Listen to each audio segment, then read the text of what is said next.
attached itself and neutralized spike protein in SARS-CoV-1 and MERS-CoV. Researchers believe the particular antibody, which has been found in other llamas as well, can be injected into an uninfected individual to protect them from getting infected with the new coronavirus. That's very interesting. Yeah, so I think there's lots of avenues for therapeutics, and in addition to like repurposing drugs, monoclonal antibodies. Being able to basically identify antibodies that do neutralize SARS-CoV-2 virus, whether they come from llamas or humans, and basically identify the specific antibody that can bind to that spike protein that you just mentioned, which is that region. It's known that the antibodies bind there and neutralize it. It's also the region that is used to get inside of the cell. So monoclonal antibodies, I think, are a really big, possibility for a promising therapeutic, because you can then, the problem is growing like large-scale manufacturing them, right? So, like, if you can identify these antibodies and then manufacture them, you can inject them in people and then potentially get some protection. The problem is that that's not good. Like, it's just going to be a short-lived protection. Like, it's not like a vaccine where your body's making its own antibodies and they're more longer lived. Oh, I see. But so in areas where people are getting exposed, perhaps you could give it to them and it would stop them from getting. But how long when you say short-lived? We don't. I don't know.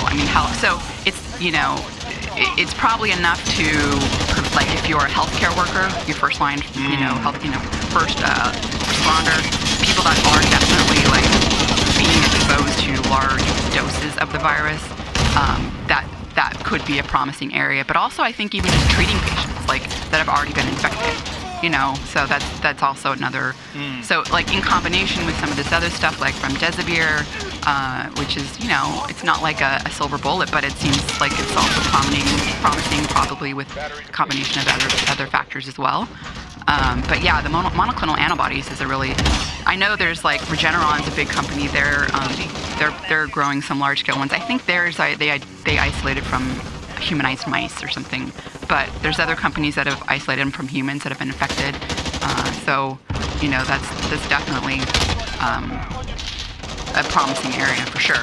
And a good thing about that is that have you heard of antibody-dependent enhancement? Do you know? No. So that's a big concern.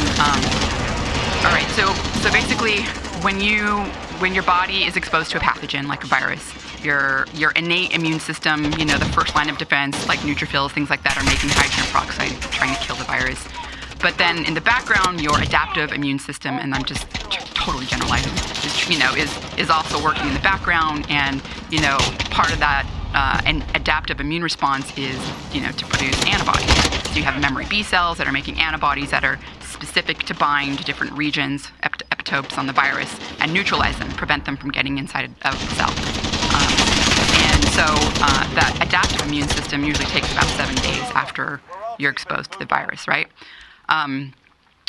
The problem is antibody-dependent enhancement. So sometimes a neutralizing antibody is an antibody that can bind to the virus and neutralize it, stop it from entering your cell, right? So it's doing its job. But you sometimes make antibodies that are non-neutralizing or don't do as good of a job, they don't bind as tight or something, and then you can have what's called antibody-dependent enhancement.